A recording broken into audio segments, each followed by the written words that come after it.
युद्ध करते करते एक तरफ सेना बहुत ज़्यादा नष्ट हो गई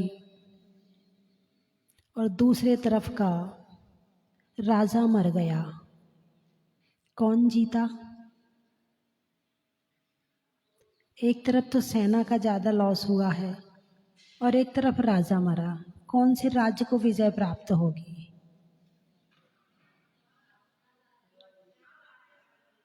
जिसका राजा मरा है, जिंदा है, उसके पास सेना कम है लेकिन राजा जिंदा है। ठीक है, सेना ज़्यादा है पर राजा मर गया। सेना किसी काम की? किसके बिना? राजा के बिना। ऐसे ही कर्म कितने भी हों, लेकिन यदि मोह नहीं है तो सारे कर्म बेकार हैं, पड़े हैं। और मोह है और कर्म थोड़े भी हैं तो कर्म बलवान है। मोह से शक्ति मिलती है कर्मों को। मोह कर्मों का राजा है। अभी तक अपनी चर्चा ज्ञानावरण दर्शनावरण पर हुई कि ज्ञानावरण और दर्शनावरण पर मोह का क्या प्रभाव पड़ता है। आज चर्चा करेंगे कि साता वेदनीय असाता वेदनीय। वेदनी कर्म है ना, ज्ञानावरण दर्शनावरण वेदनी है। तो वेदनी कर्म पर मोहिनी कर्म का क्या प्रभाव पड़ता है, चर्चा करूंगी। बिल्कुल सामान्य जो आपके दिन भर की क्रिया होती है उस पर ही चर्चा करके बताऊंगी कि मोह कैसे असर डालता है। चलिए, भूख लगती है आपको? लगती है? अच्छा, भूख क्यों लगती है?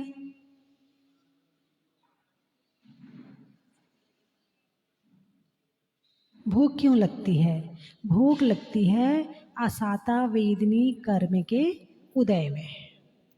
किसमें लगती है? असाता वेदनी कर्म के उदय में। हाँ, ये कहते हैं ना, जीवन जीने के लिए खाना है। तो नरकों में तो भोजन नहीं है, फिर भी लोग मरते नहीं है वहां पर। 1, 3, 7, 17, 22 और 33 सागर तक जीवित रहते हैं। ये 150 की उम्र तो वहां कुछ है ही नहीं है, बिना भोजन के जीवित रह जाते हैं। वहां तो भोजन है ही नहीं है,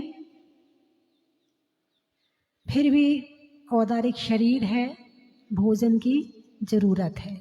इसलिए भोजन जीने के लिए खाते हैं, खाने के लिए तो नहीं जीते। अरे बोलिए ना, जो जीने के लिए खाता है वो एक बार खाता है। कुछ समझ में आया? चलिए, इस पर चर्चा नहीं करनी। चर्चा करनी है कि असाता वेदनी कर्म के उदय में भूख लगती है। अब 3 जने हैं, एक का उपवास है, एक भोजन करेगा और एक के पास भोजन नहीं है, और भूख तीनों को लगी है। तीनों के असाता वेदनी कर्म का उदय आया है कि भूख लगी है।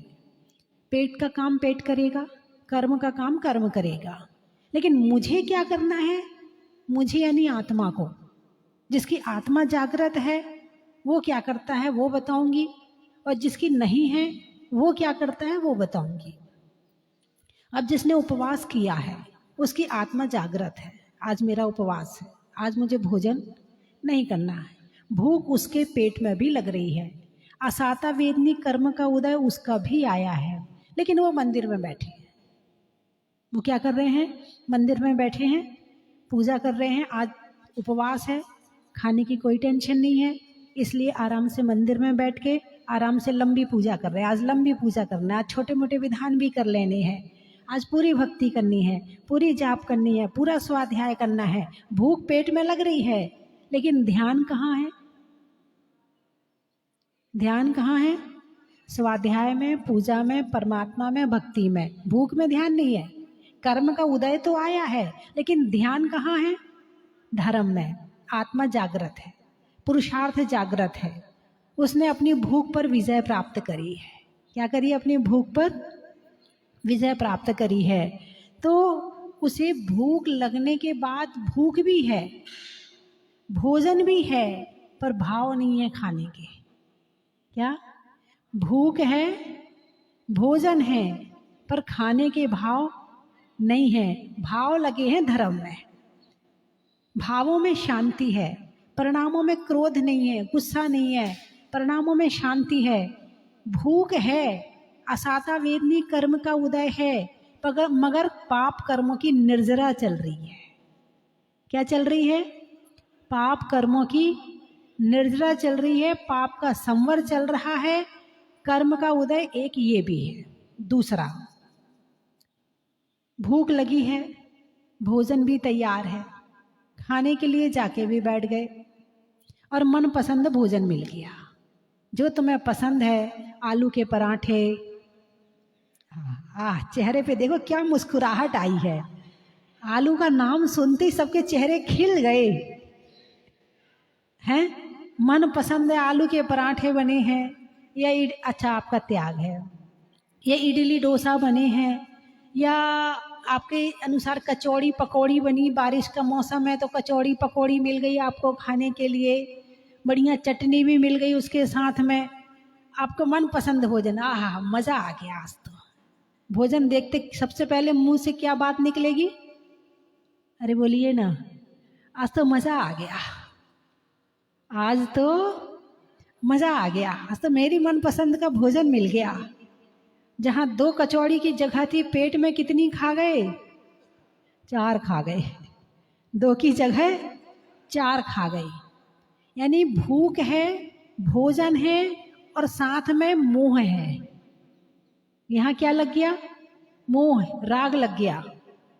भोजन के प्रति क्या हो गया? ये राग हो गया। अब यहाँ असाता वेदनी कर्म के उदय में भूख लगी, साता वेदनी कर्म के उदय में भोजन मिला, और मोहिनी कर्म के कारण से बंध भी कर लिया। क्या कर लिया? बंद कर लिया। ठीक है, अब तुमने यहाँ भी कर्म का बंद हो गया, पाप कर्म का बंद हो गया। ठीक है, अब अगला इसी का स्टेप लेते हैं।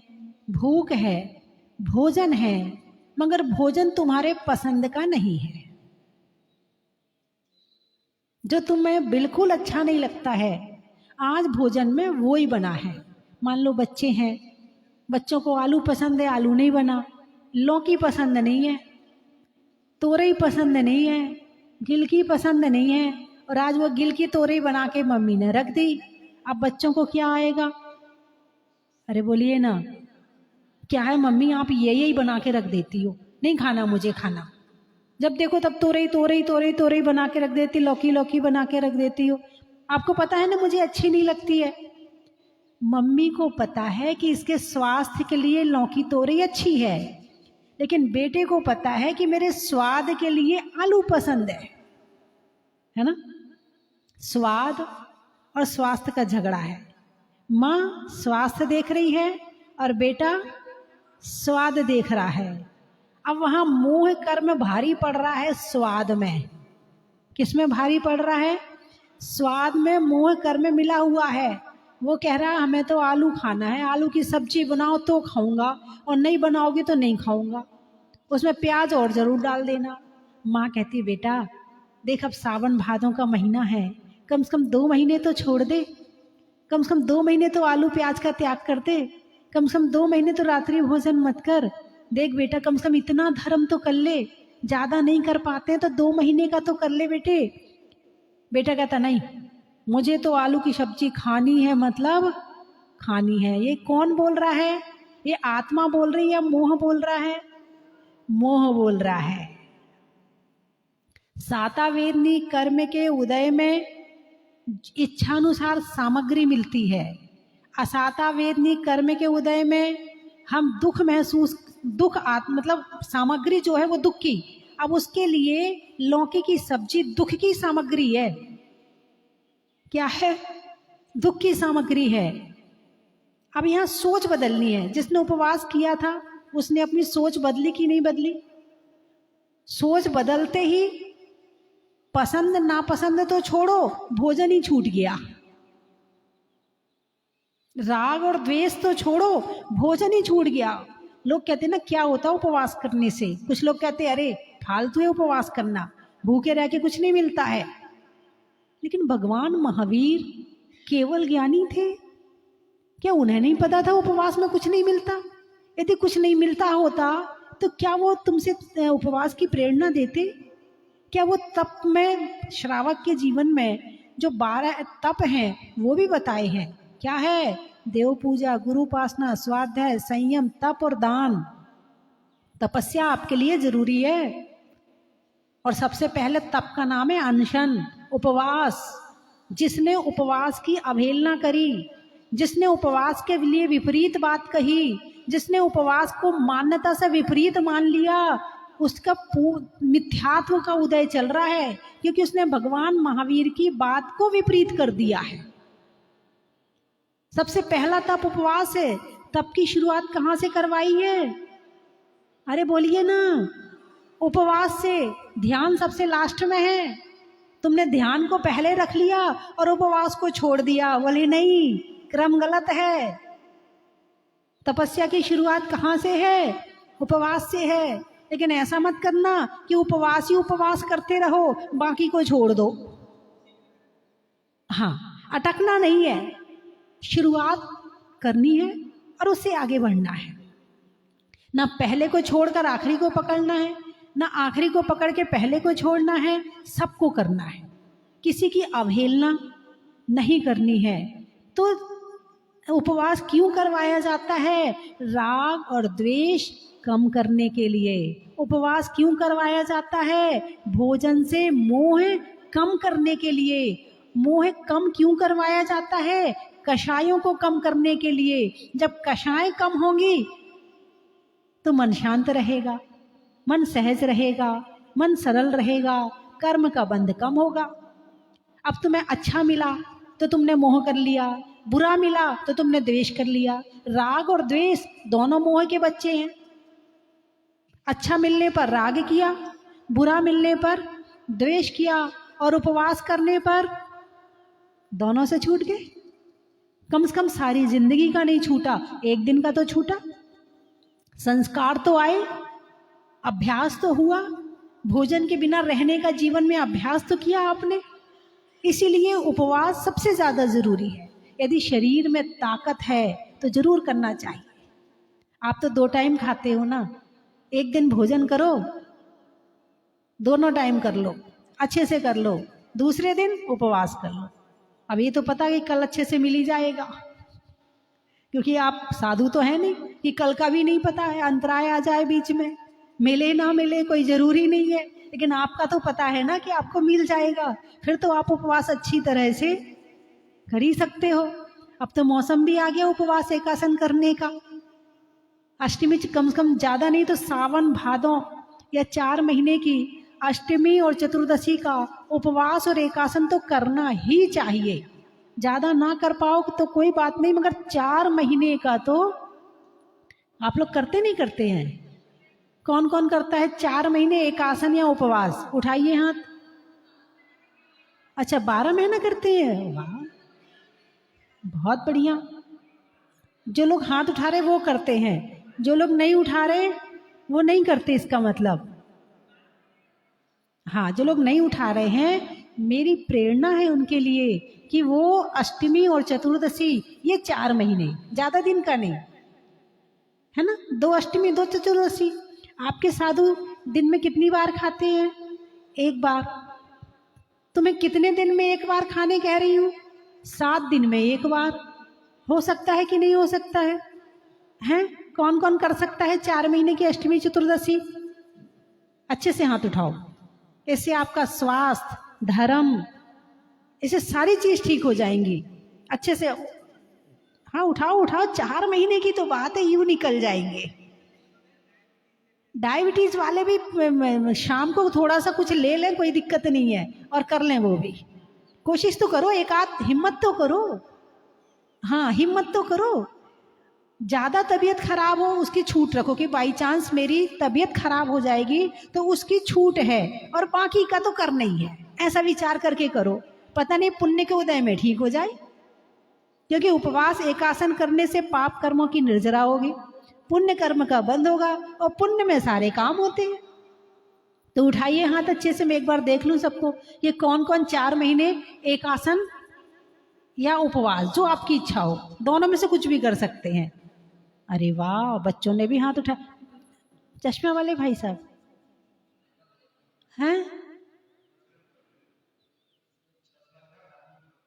वो मैं पूछ ही नहीं रही, मैं तो 4 महीने की अष्टमी चतुर्दशी पूछ रही हूँ।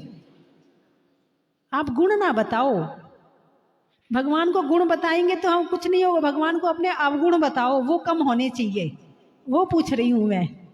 उठाई, 10 लक्षण में तो करना ही है, 10 लक्षण में तो अभी से मन बना लो, संकल्प ले लो कि 10 लक्षण में चाहे कुछ भी हो जाए, 10 लक्षण में तो करना ही है। लेकिन 10 लाक्षणी के साथ साथ अष्टमी चतुर्दशी भी करनी है। और एक बात और बता दूं, इस बार पदमपुरा में जो संस्कार साधना शिविर में हर साल लगाती हूँ, इस बार पदमपुरा में लगेगा। और बहुत सारे लोग के नाम आ चुके हैं, लोगों की तैयारियां घर में चल रही हैं, महाराष्ट्र वालों की और भी जहाँ जहाँ से, बम्बई वालों की जहाँ जहाँ से लोग आते हैं, तो वहाँ वालों की तैयारियां भी शुरू हो गई हैं। उन्होंने अपने जो मित्र साथी हैं उन सबको भी इकट्ठा करना शुरू कर दिया है। कोई 20 लोग लेके आता है, कोई 10 लोग लेके आता है, कोई 50 लोगों को लेके आता है कि हमें शिविर में चलना है। तो तैयारियां वहाँ शुरू हो गई हैं, तैयारियां यहाँ भी शुरू हो गई हैं। लेकिन घर की 10 लाक्षणी में और यहाँ की 10 लाक्षणी में क्या अंतर रहेगा आपको पता है? आप कहोगे नहीं, घर में भी एक टाइम खाना, यहाँ भी एक टाइम खाना, क्या अंतर है?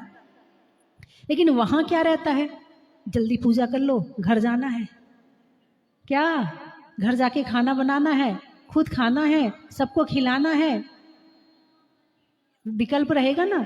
सुबह आओगे तो थोड़ी लेट आओगे, तैयारी करके आओगे, ठीक है। अब घर गए तो बस बनाने खाने में 2-3 घंटे निकल ही गए। उसके बाद थोड़े थक गए तो थोड़ा रेस्ट भी कर लिया, थोड़ा मोबाइल भी देख लिया।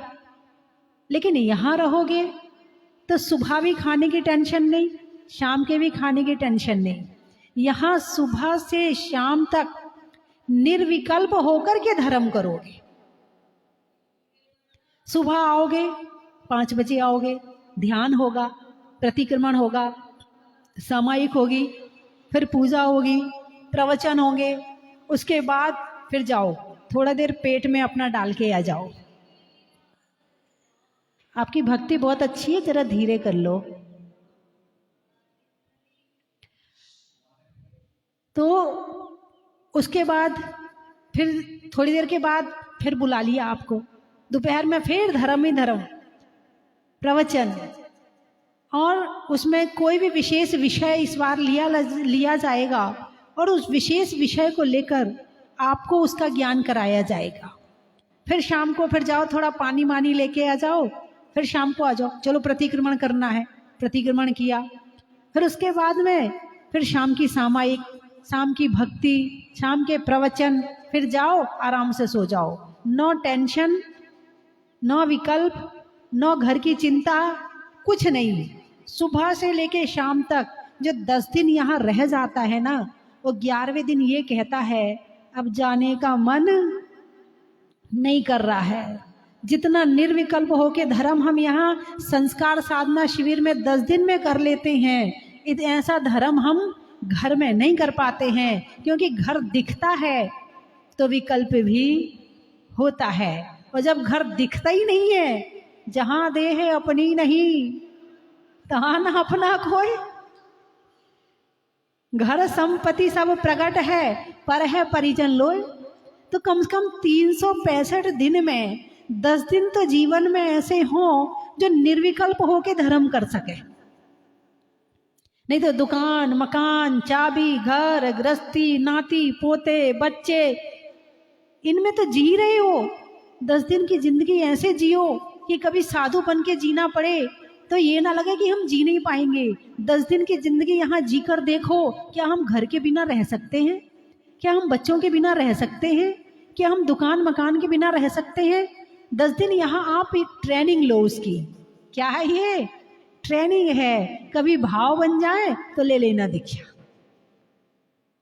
कभी पुण्य का उदय आए तो, क्योंकि दीक्षा बिना पुण्य के होने वाली नहीं है, धर्म के काम बिना पुण्य के नहीं होते हैं। इसलिए अब यहाँ पर शिविर लगने का फाइनल हो चुका है। जो भी अपना नाम लिखाना चाहता है, अभी तो हमारे पंडित जी को लिखवा देना, उसके बाद टीवी पे नंबर भी चलवा दूंगी, तो उस नंबर पे लिखा देना और अपना रजिस्ट्रेशन जल्दी करवा लेना, क्योंकि यहाँ जितने कमरे हैं उसी हिसाब से तो आपकी संख्या रखूंगी। तो आप लोग अपने नाम जल्दी लिखाओ, ताकि हम यहाँ आपकी व्यवस्था, जो हमारी चतुर्मास समिति है, वो आपकी व्यवस्था अच्छी तरह से जल्दी कर सके। जो अभी आए हैं वो जाकर के वापस भी आ सकते हैं, अभी तो बहुत टाइम है। अभी पिछले बार तो एक बार ऐसा हुआ कि एक अपने सास ससुर को छोड़ने के लिए बहू बेटा आए। क्या? सास ससुर को छोड़ने के लिए बहू बेटा आए। अब जब बहू बेटा आए तो बहू बेटा साथ में एक दिन पहले आ चुके थे। अब बहू को बहुत अच्छा लगा, वहाँ पे जहाजपुर में थी मैं पिछले साल। अब बहू को बहुत अच्छा लगा, और जो उसका पोता आया था वो तो कहे मुझे जाना ही नहीं है घर, मैं तो यहीं रहूँगा, मुझे तो बहुत अच्छा लग रहा है। अब उसकी जो बहू थी वो सोचे जब मेरा बेटा नहीं जा रहा है तो मैं कैसे चली जाऊँ। सास ससुर को वहाँ रहना ही रहना था, कमरा उन्होंने लिया ही लिया था। तो फिर वो जो उनका बेटा था, मतलब बेटे का मतलब सास ससुर का बेटा वो था, बोले ऐसा करो तुम सब यही रहो, मैं तुम्हें बाद में लेने आ जाऊंगा। फिर बहू ने, उस पोते ने, उसके छोटे भाई ने और उस सास ससुर ने, सब ने मिलके धर्म खूब किया, और एक ही बात कह के गए कि घर में रहते तो शायद इतना धर्म नहीं कर पाते। उस पोते को भी बहुत अच्छा लगा, उसको भी संस्कार मिले, उसको भी बड़ा आनंद आया। उसने कुछ सुना, कुछ पूजा के अर्घ चढ़ाए, कुछ अभिषेक भी किया, वहां पर उसने कुछ क्लास में भी बैठा। तुम बच्चे को बच्चा मत समझो, बच्चों के अंदर भी ज्ञान बहुत है। आजकल के बच्चे तो पैदा होते ही होशियार हो रहे हैं। वो तुम्हारे जैसे पहले वाले बच्चों जैसे बुद्धू बच्चे नहीं थे कि उन्हें कुछ समझ में ना आए। आजकल के बच्चों को प्रवचन भी समझ में आता है। इतने इतने से बच्चे, 6-6 साल के बच्चे हमारे प्रवचन में बैठते हैं, बड़ी अच्छे से समझते हैं, और मैं बीच में कुछ पूछती हूँ तो उत्तर भी देते हैं। इसलिए बच्चे को ये ना समझो कि छोटा है, यदि आना चाहता है तो उसे भी लेकर के आओ। और अतिशयकारी भगवान की शरण है। तो शिविर में यदि आप लोग, जो भी मन बन रहा है कि अब घर गृहस्थी की जिंदगी तो बहुत जी ली है, क्या मिला? कुछ नहीं मिला। अब 10 दिन की जिंदगी जी के देखो, ना मिले तो मेरी गारंटी है अवश्य ही मिलेगा, गारंटी से मिलेगा, और ऐसा मिलेगा कि शायद जीवन में कभी भूल नहीं पाओगे। तो इन 10 दिनों में बात चल रही थी उपवास की। उन 10 दिनों में कोई 10 दिन के उपवास करता है, आप भी करते हैं, कोई एकासन करता है, कोई ज़्यादा बीमार होता है तो आता ज़रूर है कि कम से कम धर्म तो कर लेंगे। भले बाई चांस शाम को कुछ लेकर कर लेता है, पानी मानी, मानी का मतलब समझ गए होंगे, थोड़े मखाने वखाने, काजू किशमिश, कोई बात नहीं है, किया तो सही, आया तो सही, उसने अपने भाव बनाए तो सही। ऐसा तो नहीं वो घर में ही बैठा रह गया। घर गृहस्थी की जिंदगी तो घर गृहस्थी की होती है। काजल की कोठरी में कैसो भी सयान हो जाए, एक दाग लागे सो लागे जरूर है। कोई ये कहे कि मैं घर में रहता हूँ और मुझे कोई तरह की चिंता नहीं है, हो ही नहीं सकता है। एक न एक चिंता तो रहती रहती है। हाँ, यहाँ आने के बाद में फर्क पड़ता है, क्योंकि जब आंखों से देखते नहीं हैं तो चिंता भी नहीं होती। और दूसरी बात, मैं आपको छोड़ती नहीं हूँ, पूरे समय इतना बिजी रखती हूँ कि आपको सोचने का मौका ही नहीं देती हूँ कि आप कहीं और की बातें सोचो, किसी और के विषय में सोचो, मैं मौका ही नहीं देती हूँ आपको। उम्र की सीमा 14 वर्ष से जितने भी आगे वाले हैं सब आ सकते हैं, 14 वर्ष से। और बाकी कई बार 8 वर्ष के बच्चे यदि माँ के साथ आते हैं तो वो भी बैठ जाते हैं, उसकी कोई दिक्कत नहीं है। वो भी बैठ सकते हैं। तो बंधुओं, बात चल रही थी मोहिनी कर्म की। जब तक तुम्हारा मोह घर से ढीला नहीं पड़ेगा तब तक तुम शिविर में आने वाले नहीं हो। अरे कब जाए, अब यही ठीक है, अब यही कर लेंगे, ऐसे भाव बनेंगे कि तुम घर से निकल ही नहीं पाओगे। और थोड़ा भी मोह कर में ढीला पड़ जाएगा तो तुम शिविर में यहाँ पर आ जाओगे। तो बंधुओं, जीवन में साधना बहुत जरूरी है और यहाँ आते हो तो 60 आवश्यक का पूरा पालन होता है। देव पूजा, गुरु उपासना, स्वाध्याय, संयम, तप और दान, सारे आवश्यक पूरे हो जाते हैं। घर में रहकर पूरे हों इस बात की गारंटी नहीं है। घर में तो वो बिस्तर दिखता है, अब लेट लो, अब ये कर लो। यहाँ तो घंटियाँ सुनाई देती, अब घंटी बजने वाली, चलो माता जी बुला रही हैं, माता जी बुला रही हैं। यहाँ तो घंटियाँ सुनाई देती हैं। तो घर की जिंदगी में और यहाँ की जिंदगी में बहुत अंतर है। तो आप लोग बड़े दूर दूर से आए। अभी हमारे भोपाल वाले भाई साहब बता रहे थे हम जहाजपुर जा रहे हैं माता जी, हम जहाजपुर जा रहे हैं। हाँ, और एक जगह के और नागपुर वाले भी थे, बोले हम भी जहाजपुर जा रहे हैं, हम भी जहाजपुर। इतना अंदर से सबको प्रसन्नता हो रही है। बोले आप वहाँ नहीं हो ना, हम इसलिए यहाँ आ गए। हमारी बहन जी कह रही थी, बोले आप वहाँ, पता है कि आप वहाँ नहीं हो तो हम इसलिए यहाँ आ गए। मैंने कहा चलो बहुत अच्छा किया, आप जहाजपुर से आए हो। अच्छा, कोई आ रहा कोई जा रहा, भगवान मुनि सुव्रतनाथ सबको बुला रहा। कोई आ रहा कोई जा रहा, मुनि सुव्रतनाथ भगवान सबको बुला रहा। तैयारी कर लो, बैग लगा लो, आ जाओ। तो भगवान मुनि सुव्रतनाथ का अतिशय मैंने स्वयं एक नहीं हजारों अतिशय मैंने वहाँ रहकर देखे हैं। लेकिन साधु संत हैं, विहार करना चाहिए। और उनका ही अतिशय था कि उतने दिन मैं वहाँ रही। यदि उनका अतिशय नहीं होता तो मैं कब की भागली होती वहाँ से। उन्होंने ही मुझे वहाँ इतने दिन तक रोक रखा था। और जब प्रभु की सेवा पूरी हो गई तो उन्होंने कहा अच्छा ठीक है, अब तुम चली जाओ। फिर मैं आ गई, जब बुलाएंगे दोबारा फिर चली जाऊंगी। तो बंधुओं, चलने में पात का, मित्रों में सात का, तीर्थंकरों में मुनि सुव्रतनाथ का, शरीर में कान का, रहने में मकान का, और तीर्थंकरों में परम प्रभु भगवान का, हिंदी में मात्रा का, स्कूल में छात्रा का, और आपकी जहाजपुर की यात्रा का, अनाज में दाने का, इनाम में पाने का, और आप लोगों के यहाँ आने का, सिर पे बाल का, भोजन में दाल का, और आने वालों में भोपाल का, गाने में सुर का, नृत्य में नूपुर का, और आने वालों में नागपुर का। और जो लोग जहाजपुर में आए, गर्मी में घड़ा का, भोजन में बड़ा का, और आने वालों में नोएडा का, वस्त्र में अस्तर का, सोने में बिस्तर का, और आने वालों में बस्तर का। बड़ा ही महत्व है।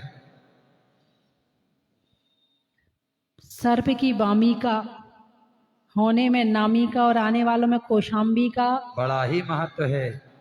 बनने में प्रभु के भगत का, बनने में प्रभु के भगत का, समय में विगत का, और आने वालों में जगत का। बड़ा ही महत्व है। एक मिनट। गाड़ियों में जीप का, मोती में सीप का, और आने वालों में मंडी दीप का। बड़ा ही महत्व है। रिश्तों में नाना का, पुर्जों में पाना का, और आने वालों में मकराना का। बड़ा ही महत्व है।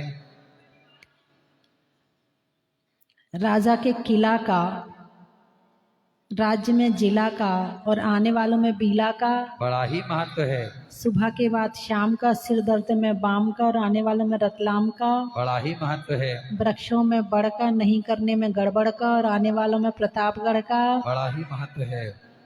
प्रभु के लिए बच्चों के लिए माँ की गोद का, होने में बोध का और आने वालों में अलौद का, बड़ा ही महत्व है। नहीं मिलने में सजा का, आने में मजा का और आने वालों में 52 गजा का, बड़ा ही महत्व है। नेता प्रश्नों में कौन का, व्यापारियों में फोन का, आने वालों में खरगोन का, बड़ा ही महत्व है। मिठाइयों में मावा का, नहीं करने में दावा का और आने वालों में इटावा का, बड़ा ही महत्व है। आकाश में तारा का, लगाने में नारा का, आने वालों में 12 का, बड़ा ही महत्व है। घर में सासू का, नाम में वासु का और आने वालों में चाकसू का, बड़ा ही महत्व है। गांव में हटा का, सावन की घटा का और आने वालों में बनेठा का, बड़ा ही महत्व है। वकील के लिए कोर्ट का, नेता के लिए बोट का और आने वालों में नगर फोर्ट का, बड़ा ही महत्व है। भोजन में बड़ा का, महिलाओं में कड़ा का और आने वालों में खेकड़ा का, बड़ा ही महत्व है। लिखने में खत का, मकान की छत का, आने वालों में वागपत का। बड़ा ही महत्व है। अब बताओ आप लोग कहाँ से आए? फिरोजाबाद। फिरोजाबाद। खेत में खाद सब का, बोलेंगे। देने में दांत का और आने वालों में फिरोजाबाद का। बड़ा ही महत्व है। नागपुर हो गया। मेरठ, यूपी मेरठ। अच्छा। हरिद्वार में मठ का, वृक्षों में बट का और आने वालों में मेरठ का। साबर। साबर। साबर, गांव में ब्यावर का, दवाइयों में डावर का और आने वालों में सावर का। ईटा। ईटा। ईटा, माँ के बेटा का, खेत में खेटा का और आने वालों में एटा का। बरहन। बरहन। अच्छा। सोचने के लिए मन का, आत्मा को रहने के लिए तन का और आने वालों में बरहन का। बड़ा ही मनावर। नहीं, ये बोलेंगे ना मनावर जो यहाँ पर मनावर नहीं, जो बैठे हैं उनका सुनाऊंगी। हाँ वो बैठे मनावर वाले। कहाँ है? मनावर वाले कौन है? जिन्होंने चौथे क्लास की बोली ली थी मनावर वाले। गायब।